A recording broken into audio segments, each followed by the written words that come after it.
All right, here we go. Today we have 15-year FBI veteran Chris Whitcomb. As a former member of the FBI's hostage rescue team, Chris participated in some of the Bureau's most controversial operations, such as the Waco siege and the Ruby Ridge standoff. He has investigated acts of terrorism around the world, has been awarded numerous awards, including FBI's Medal of Bravery. Chris, welcome to Vlad TV. Hey, Vlad, nice to meet you. Very, very interesting story. So I want to start in the very beginning. So you grew up in New Hampshire? Yes. Okay. And your parents were not into law enforcement in any capacity? I never had any interest in law enforcement. I didn't even actually apply to the FBI. My wife applied to the FBI for me. So, yeah, I came from out of left field in terms of that career, that part of my life. Well, but before that actually happened, you find out some interesting stuff about your family when you were a kid. So a guy that worked for your father actually shot the number 2 FBI guy, William Sullivan? Yeah. Yeah, I have no idea what you know about me. I'm not even sure how I got here, to be honest with you. But I'm thrilled because I've watched all your shows, but I've seen that drum set behind me about 1 billion times, and I'm a musician. Right. So I thought, I always wanted to talk to you. It's a shame I had to do it on TV or do it in this format. But good. I grew up in a small town, northern New Hampshire. I grew up in a ski area. My dad ran a ski area. And oddly enough, I kind of fell into conspiracies at a very early age.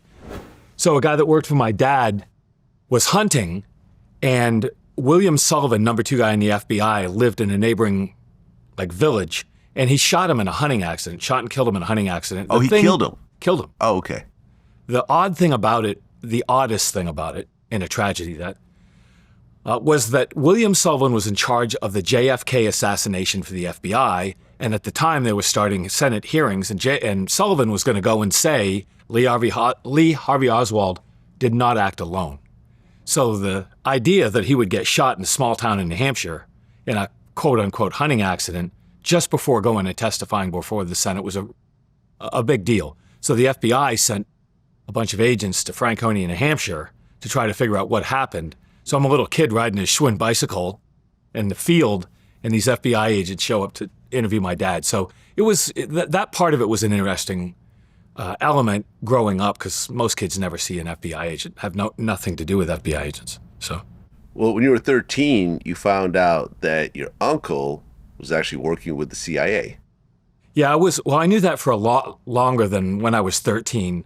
So it's everything we talk about today is probably going to be difficult to explain. But oddly enough, a guy named Harold Janine, my Uncle Harold Janine was one of the world's first multinationalists. He was the Bill Gates and the Elon Musk of his day. He started a company called ITT, which is now Community Colleges. It's been broken up. At the time, they were the world's first multinational corporations. They had Hilton Hotels. They had Continental Bakery that made Wonder Bread and Twinkies. They made Coney shock absorbers. They made Schaub Lorenz radios. They made everything. They had a building in New York, and they had operations around the world. In 1972, when I was 13, what you're talking about, he and ITT financed the CIA-backed overthrow of the Chilean government. Okay. Which is bizarre, but it's widely written about in the New York Times. I did not find that out until when I was 13 years old, reading those stories in the New York Times. The reason I spent so much time with him is because the Chilean government tried to kill him, so they sent hit squads to try to kill him. He had a retreat in northern New Hampshire, and I spent all my time there. So I knew there was something going on. I knew the parameters of what he was doing. I didn't know the details until later. But at 13, I read the articles in the New York Times about what he had done, what he was doing, and it was quite unusual growing up in a town of 200 or 300 people to have both of those experiences. The number 2 guy in the FBI shot and killed by a guy that worked for my dad, and Harold Janine, who I spent most of my time with, who had all these crazy looking guns and secret compartments, and he'd come and go in private jets, and he's paying cash to the CIA to overthrow foreign governments. So that was odd, but that was my youth. Okay, and Harold Janine is your uncle? He was my uncle through extended circumstances. I called him Uncle Harold and lived with him under those terms. But it's a long story.